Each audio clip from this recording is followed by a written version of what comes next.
Olá, bem-vindos ao canal da Tati Talhaferri. Eu sou o Sérgio Talhaferri e você deve estar perguntando que é essa que ele está fazendo. Mas calma, hoje a gente vai falar de tarô.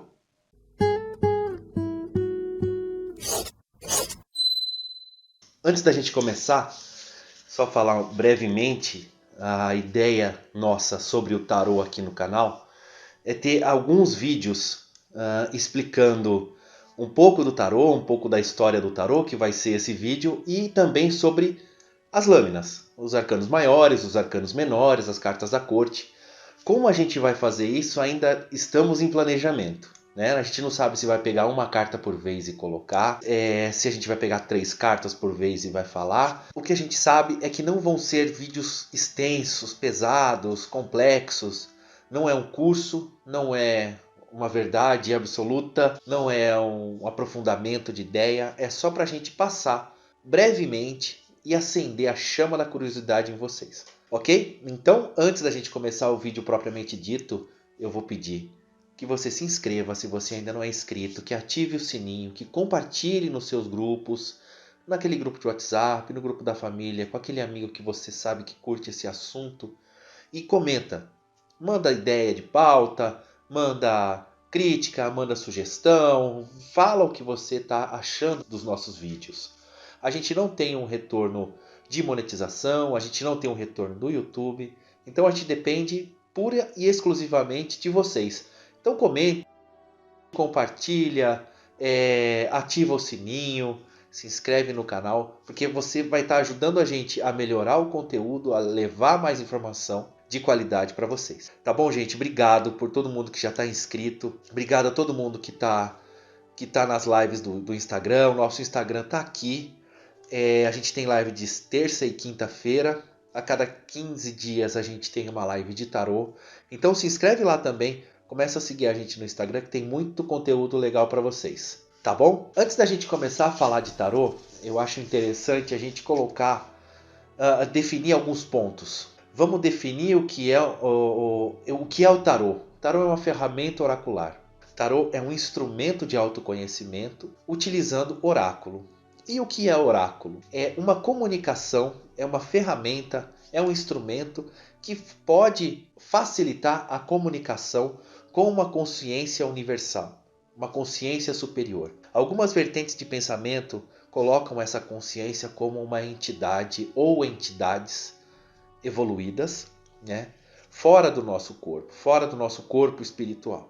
Então a gente se comunica com alguma entidade superior que está fora do nosso contexto. Outras vertentes acreditam que a gente, através do oráculo, consegue comunicar-se com o nosso próprio eu, só que um eu superior. Alguns chamam de sagrado anjo guardião, outros um eu superior. Não interessa o nome que dá, mas no fundo a gente só está falando da mesma coisa, porque a nossa evolução ela tem como objetivo atingir essa consciência universal, né?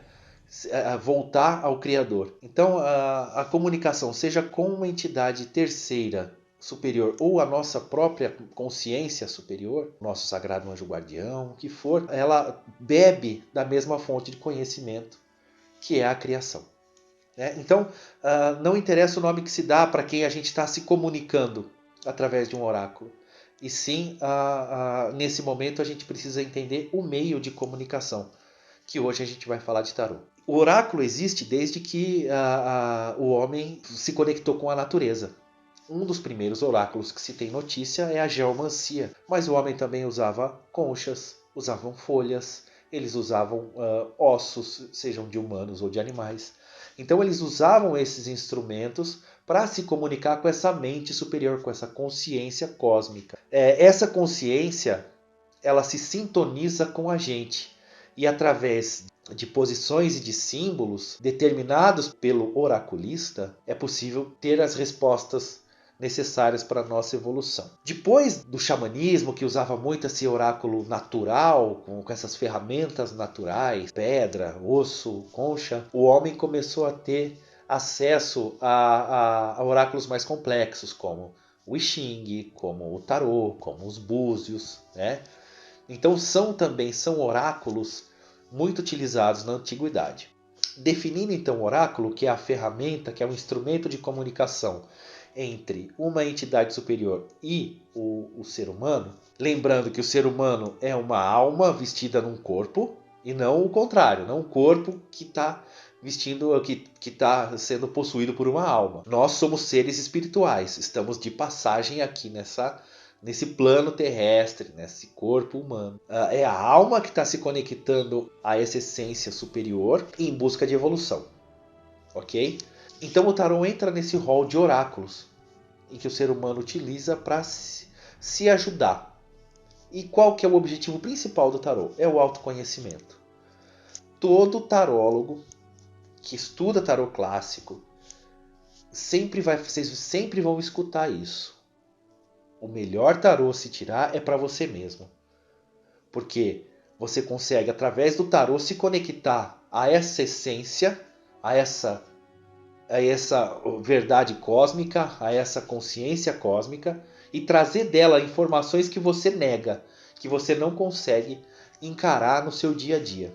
Você está com um problema, você está com uma dúvida, você está com um caminho bifurcado à frente e não sabe o que fazer. Essa consciência vem através do oráculo e te ajuda a entender o que cada caminho desse, o que cada obstáculo desse está representando para você naquele momento.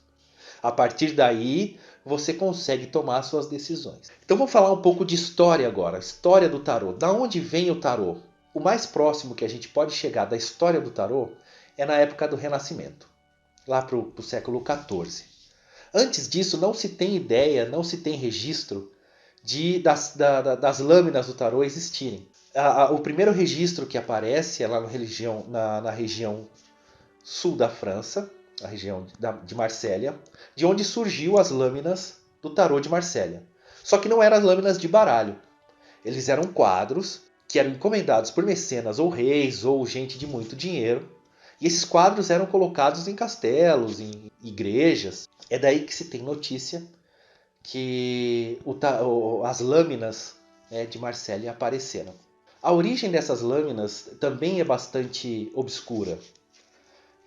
Porque existem algumas vertentes de pensamento que dizem que o tarô veio dos Atlantes e sobreviventes da catástrofe Atlante desembarcaram no Egito Antigo e passaram esse conhecimento através do deus Tote. Tote era um rei Atlante que se mostrou como um deus para os egípcios, passando um monte de conhecimento. O livro de Tote, por exemplo, que a gente tem até hoje, é um livro cheio de mistérios, e nesses mistérios também está o tarô.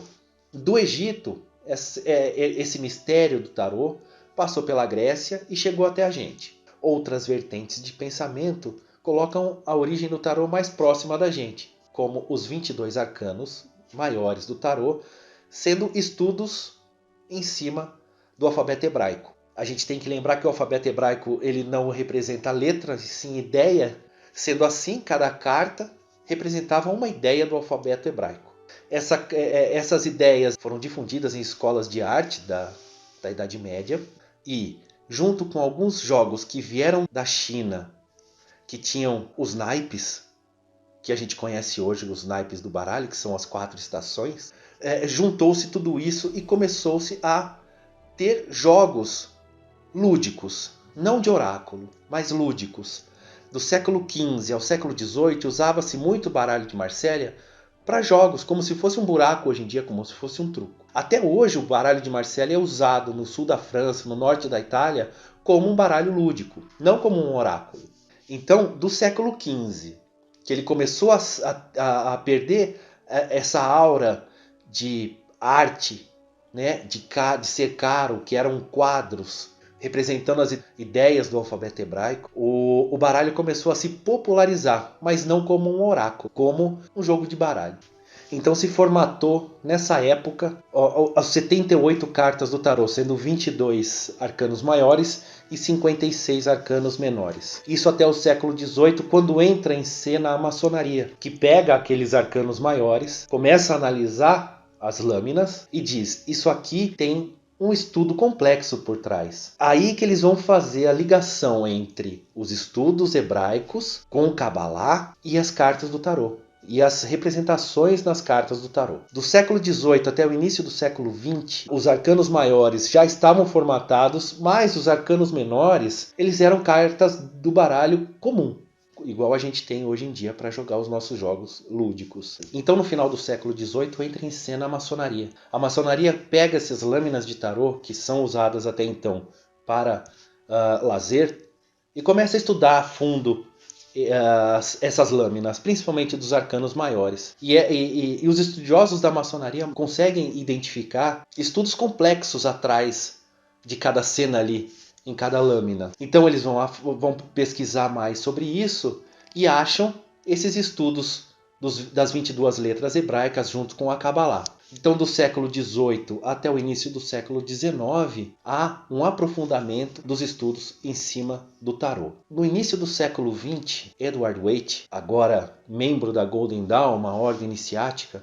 aprofunda mais ainda esse estudo. E ele consegue mostrar nos arcanos menores também a sua ideia arquetípica, porque até então os arcanos menores eram de As a 10 e eram só o número e os naipes. Edward Waite, então, com a sua nova concepção do tarô, em cima de seus estudos, lança o próprio tarô, que chama Rider-Waite, em conjunto com a Pamela Smith, que foi a artista que fez todo o desenho para ele de cada lâmina. Ele lança um tarô com uma inovação. Os arcanos menores agora também têm imagens arquetípicas que auxiliam a interpretação de cada carta, dentro de uma consulta oracular.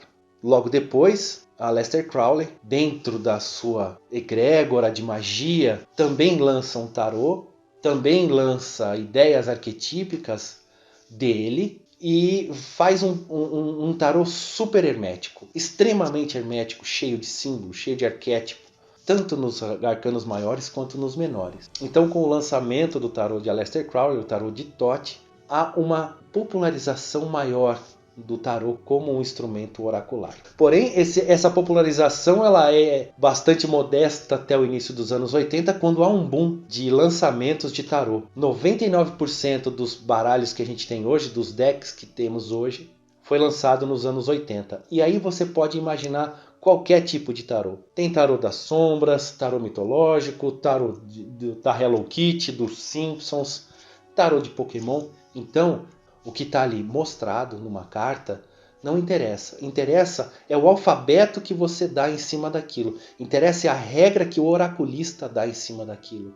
Porque se a gente lembrar um oráculo como um búzio, ele só tem dois lados, é o aberto e o fechado. Quem dá as regras é o oraculista. Quem deu as regras ao búzio é a ancestralidade. A geomancia, o I Ching são 64 hexagramas. Então, a regra quem dá é o oraculista. Lógico que tarôs mais clássicos como o Marsella, o Rider-Waite, o próprio tarô de Crowley, são tarôs mais carregados de símbolos, de história. Então eles têm uma conexão melhor, até pelo conforto do oraculista. Mas se o oraculista decide fazer o próprio tarô com os próprios símbolos, perfeito. Ele vai se conectar muito mais a isso. Isso foi mais ou menos uma ideia do que a gente quis passar da história do tarô hoje. Se alguém tiver mais dúvidas, a gente pode tirar aqui, mas eu indico muito a leitura do livro do Ney Naif. Não sei se vai focar.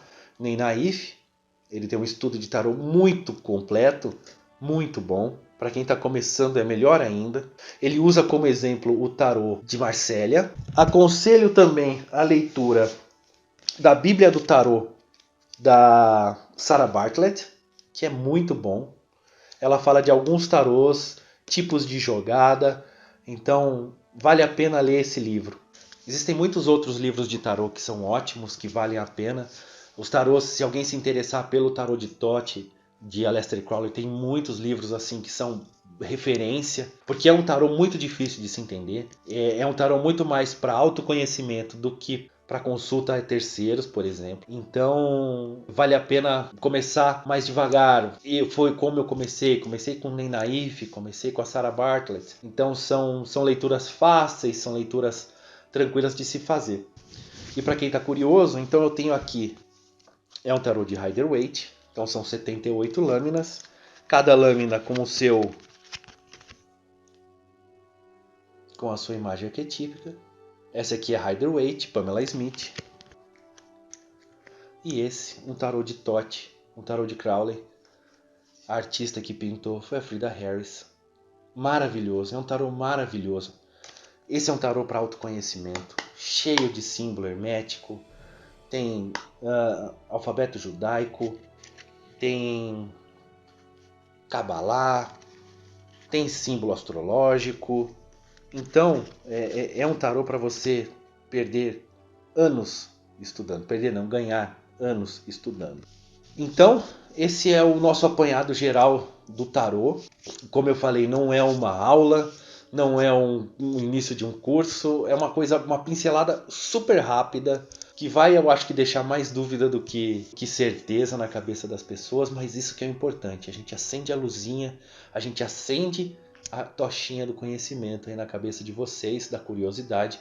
Então vocês vão lá, firma o Papai Oxóssi e pede para ir atrás dessas informações, se esse for o seu caminho. De novo, quero agradecer a todo mundo que está aqui. Peço novamente que se inscreva no canal, acione o sininho, comenta, coloca a hashtag, sugestão de pauta, crítica, sugestão, o que for. Coloca qualquer coisa aqui para a gente ter o feedback de vocês. Se inscreve no nosso Instagram. A gente tem live toda terça e quinta. A cada 15 dias a gente faz uma live de tarô. Se quiser tirar dúvida na live de tarô, ok, a gente tira dúvida. Se quiser tirar dúvida numa live livre, ok, a gente tira dúvida. A gente está aqui para se comunicar, para passar o conhecimento e principalmente aprender com vocês. Beleza, gente? Obrigado. Esperem os próximos, que a gente já vai começar a falar dos arcanos maiores. Vamos falar primeiramente do Louco, que é a carta que eu considero zero. Algumas pessoas consideram ela a última, eu considero ela a primeira. Então a gente vai começar pela carta do Louco. Não sei se a gente vai fazer Louco, Mago, as 3 primeiras, né? Não sei se a gente vai fazer isso, mas o Louco eu tenho certeza que a gente vai falar. Obrigado, gente. Um beijo, se cuidem.